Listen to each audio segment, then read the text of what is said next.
सुप्रभातम बच्चों। तो आज की संस्कृत की क्लास में हम पढ़ेंगे नीति नवनीतम दशमः पाठः। इस पाठ का अभ्यास करेंगे। तो इस पाठ के तीन प्रश्न हमारे पहले हो चुके हैं। इसके बाद में आता है प्रश्न नंबर 4। इसके अंदर सबसे पहले हमें क्या करना है, संस्कृत भाषायाम वाक्य प्रयोगम कुरुत।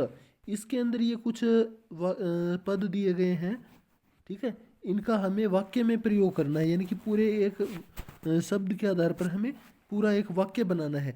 जैसे सबसे पहले है विद्या, तो इसके ऊपर हम वाक्य बनाएंगे, विद्या विना,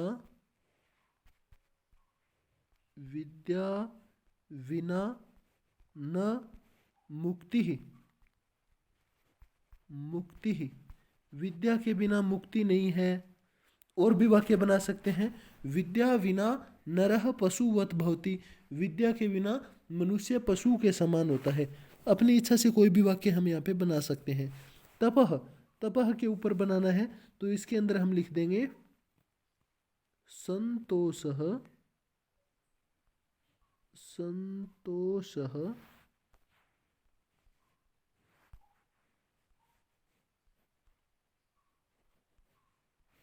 परमं, परमं तपः भवति, भवति।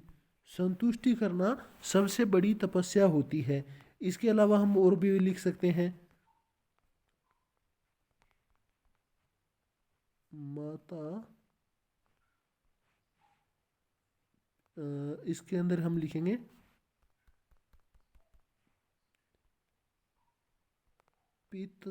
पितरोः सेवा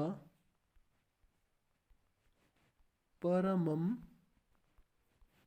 तपः भवति, भवति।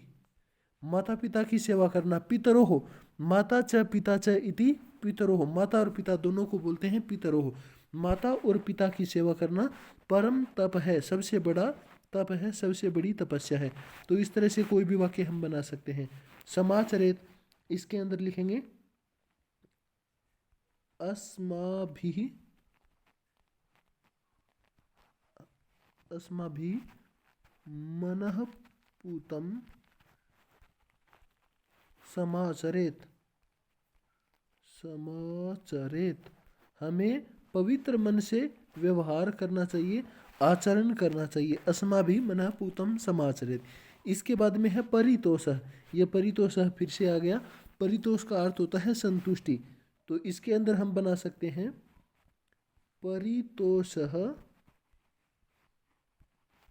परमं सुखम, सुखम। संतोष ही सबसे बड़ा सुख है, ठीक है। संतोषः परमं सुखम, ठीक है। इसके बाद में लास्ट आता है नित्यम। इसके अंदर लिखेंगे हम नित्यम संस्कृतम, संस्कृतम पठेत, पठेत। हमेशा संस्कृत पढ़नी चाहिए। या फिर लिख सकते हैं अहम नित्यम, अहम नित्यम सत्यम वदामि, सत्यम वदामि। मैं हमेशा सच बोलता हूँ। अहम नित्यम संस्कृतेन वदामि, मैं हमेशा संस्कृत में बोलता हूँ। तो इस तरह से कोई भी वाक्य हम बना सकते हैं। इसके बाद में है प्रश्न नंबर 5। शुद्ध कथनों के सामने आम और जो गलत है उनके सामने हमें न लिखना है। तो अभिवादनशीलस्य किमपि न वर्धते, ये बात गलत है। अभिवादनशील व्यक्ति होता है, उसकी 4 चीज़ें बढ़ती है, तो ये गलत है। तो यहाँ पे क्या लिखेंगे, न लिख देंगे। या फिर इसमें लिखा हुआ है नैव, नैव लिखना है, ठीक है। माता पितरौ नृणाम संभवे कष्टम सहेते, माता पिता जो है मनुष्यों को पैदा करने में कष्ट सहन करते हैं, ये बात सही है।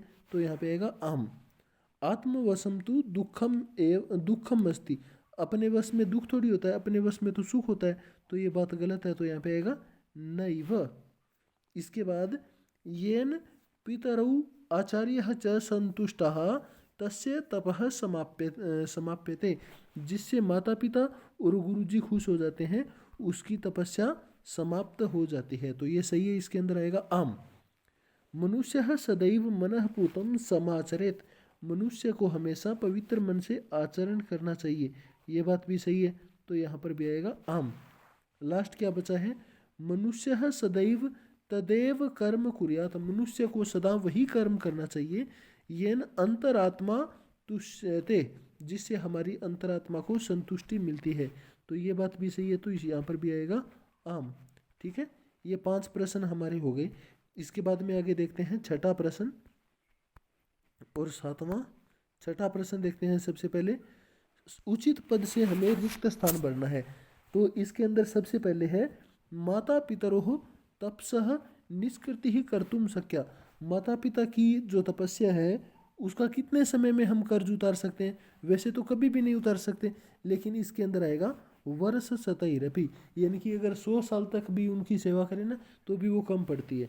आगे नित्यम वृद्धोपसेविनः, जो हमेशा बड़ों की सेवा करते हैं उसकी कितनी चीज़ें बढ़ती है, चत्वारि, 4 चीज़ें बढ़ती है उसकी। त्रिषु तुष्टेषु तपः समाप्यते, 3 लोगों के खुश हो जाने पर, कौन कौन, माता पिता और गुरु के खुश होने पर सर्वम तपः समाप्यते, सारी तपस्या जो है वो हमारी पूर्ण हो जाती है। एतत् विद्यात् समासेन, ऐसा हमें जानना चाहिए, समासेन संक्षिप्त रूप से, छोटे रूप से।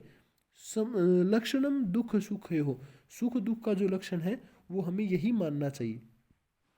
इसके बाद में दृष्टिपूतम न्यसेत पादम, हमें अपनी दृष्टि से, अपनी आंखों से अच्छी प्रकार से देखकर अपना कदम बढ़ाना चाहिए। इसके बाद में मनुष्य माता पितरोः तथा आचार्यस्य च प्रियम कुर्यात्, मनुष्य को अपने माता पिता और गुरुजनों की हमेशा प्रिय करना चाहिए, हमें हमेशा उनका भला ही करना चाहिए। इसके बाद में नंबर 7, तयोः, उन दोनों का क्या करना चाहिए, नित्यम, नंबर 1 ये आएगा इसके अंदर, तयोः नित्यम प्रियम कुर्यात्। ये कुछ अव्यय पद है, ये हमें इनके अंदर भरने हैं रिक्त स्थान में। तो इसके अंदर ये जो बॉक्स है, इस बॉक्स में से हमें चूज करने हैं। तो सबसे पहले में आ जाएगा नित्यम, हमेशा उनका प्रिय करना चाहिए। आगे जहाँ पर भी आपको ये दिख रहा है तादृशम, तो तादृशम के साथ हमेशा आएगा यादृशम, यादृशम का अर्थ होता है जैसा और तादृशम का अर्थ होता है वैसा।